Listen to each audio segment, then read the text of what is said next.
Today, Revelations 6 through 11.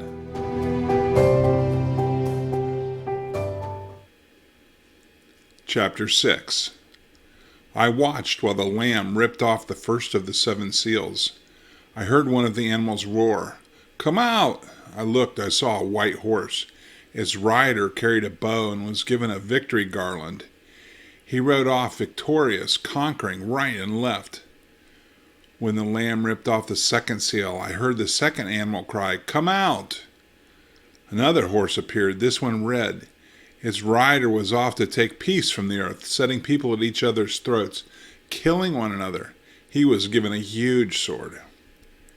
When he ripped off the third seal, I heard the third animal cry, "Come out!" I looked. A black horse this time. Its rider carried a set of scales in his hand. I heard a message. It seemed to issue from the 4 animals. "A quart of wheat for a day's wages, or 3 quarts of barley, but all the oil and wine you want." When he ripped off the 4th seal, I heard the 4th animal cry, "Come out!" I looked. A colorless horse, sickly pale. Its rider was death, and hell was close on its heels. They were given power to destroy 1/4 of the earth by famine, disease, and wild beasts. When he ripped off the 5th seal, I saw the souls of those killed because they had held firm in their witness to the word of God. They were gathered under the altar and cried out in loud prayers, "How long, strong God, holy and true?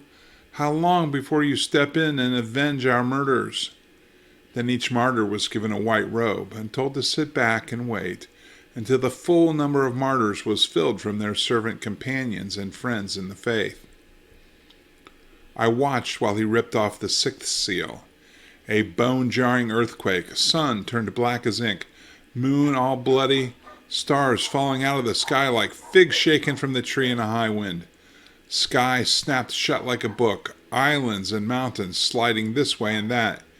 And then pandemonium, everyone and his dog running for cover. Kings, princes, generals, rich and strong, along with every commoner, slave or free.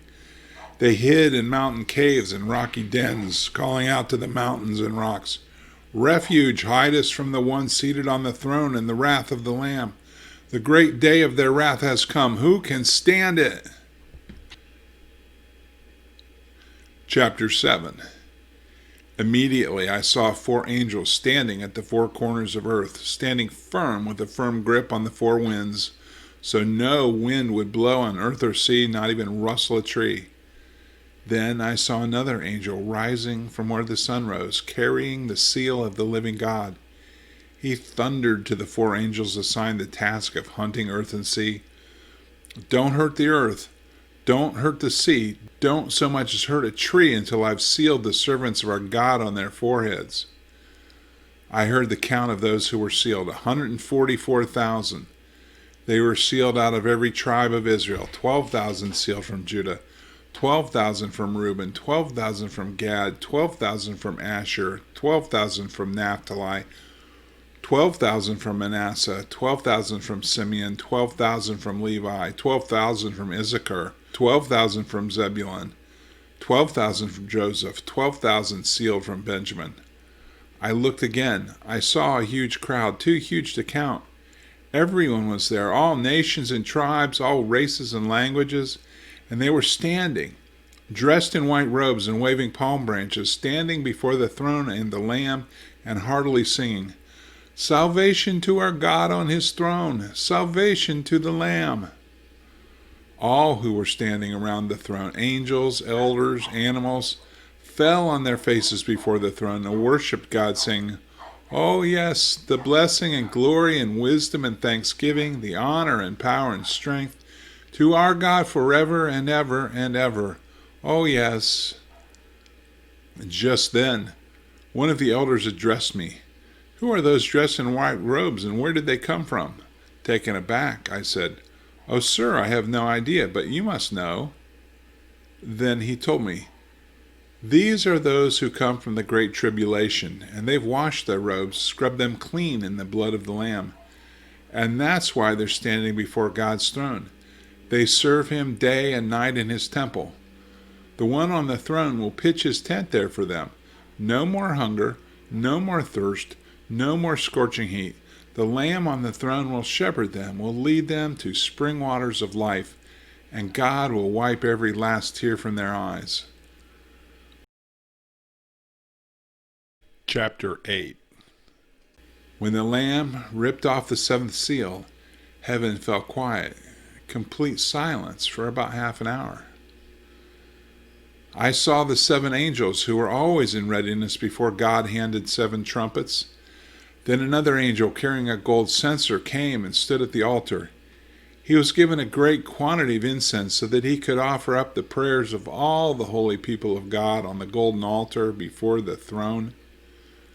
Smoke billowed up from the incense-laced prayers of the holy ones, rose before God from the hand of the angel. Then the angel filled the censer with fire from the altar and heaved it to earth. It set off thunders, voices, lightnings, and an earthquake. The 7 angels with the trumpets got ready to blow them. At the first trumpet blast, hail and fire mixed with blood were dumped on earth. A third of the earth was scorched, a third of the trees and every blade of green grass burned to a crisp. The second angel trumpeted. Something like a huge mountain blazing with fire was flung into the sea. A third of the sea turned to blood, a third of the living creatures died, and a third of the ships sank. The third angel trumpeted. A huge star, blazing like a torch, fell from heaven, wiping out a third of the rivers and a third of the springs. The star's name was Wormwood. A third of the water turned bitter, and many people died from the poisoned water. The fourth angel trumpeted. A third of the sun, a third of the moon, and a third of the stars were hit, blacked out by a third, both day and night, and 1/3 blackout. I looked hard. I heard a lone eagle flying through middle heaven, crying out ominously, "Doom! Doom! Doom to everyone left on earth!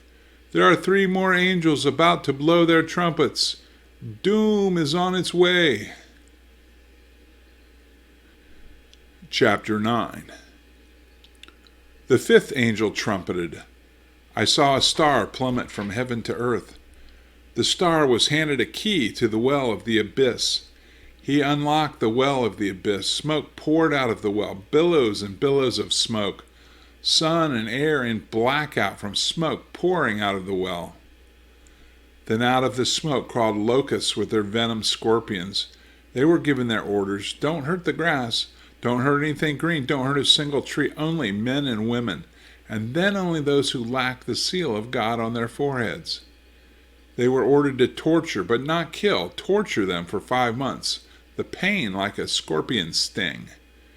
When this happens, people are going to prefer death to torture, look for ways to kill themselves, but they won't find it. Death will have gone into hiding. The locusts looked like horses ready for war. They had gold crowns, human faces, women's hair, the teeth of lions and iron breastplates. The sound of their wings was the sound of horse-drawn chariots charging into battle. Their tails were equipped with stings like scorpion tails. With those tails they were ordered to torture the human race for 5 months.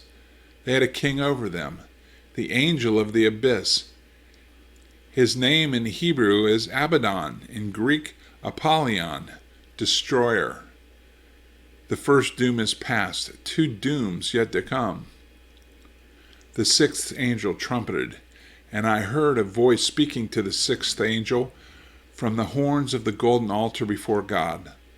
Let the 4 angels loose, the angels confined to the great river Euphrates. The 4 angels were untied and let loose. 4 angels also prepared for the exact year, month, day, and even hour when they were to kill a third of the human race. The number of the army of horsemen was twice 10,000 times 10,000. I heard the count and saw both horses and riders in my vision. Fiery breastplates on the riders, lion heads on the horses, breathing out fire and smoke and brimstone. With these 3 weapons, fire and smoke and brimstone, they killed a third of the human race. The horses killed with their mouths and tails. Their serpent-like tails also had heads that wreaked havoc. The remaining men and women who weren't killed by these weapons went on their merry way, didn't change their way of life, didn't quit worshiping demons, didn't quit centering their lives around lumps of gold and brass and silver, hunks of stone and wood that they couldn't see or hear or move. There wasn't a sign of a change of heart. They plunged right on in their murderous, occult, promiscuous, and thieving ways. Chapter 10. I saw another powerful angel coming down out of heaven, wrapped in a cloud. There was a rainbow over his head. His face was sun-radiant, his legs pillars of fire. He had a small book open in his hand. He placed his right foot on the sea and his left hand on land, then called out thunderously, a lion roar. When he called out, the seven thunders called back. When the seven thunders spoke, I started to write it all down, but a voice out of heaven stopped me, saying, "Seal with silence the seven thunders, don't write a word." Then the angel I saw astride sea and land, lifting his right hand to heaven, and swore by the one living forever and ever, who created heaven and everything in it, earth and everything in it, sea and everything in it, that time was up, that when the seventh angel blew his trumpet, which he was about to do, the mystery of God, all the plans he had revealed to his servants, the prophets, would be completed. The voice out of heaven spoke to me again, "Go, take the book held open in the hand of the angel astride sea and earth." I went up to the angel and said, "Give me the little book." He said, "Take it, then eat it. It will taste sweet like honey, but turn sour in your stomach." I took the little book from the angel's hand, and it was sweet honey in my mouth. But when I swallowed, my stomach curdled.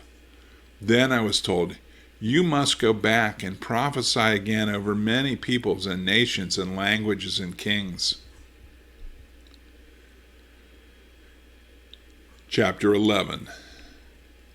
I was given a stick for a measuring rod and told, "Get up and measure God's temple and altar and everyone worshiping in it. Exclude the outside court, don't measure it.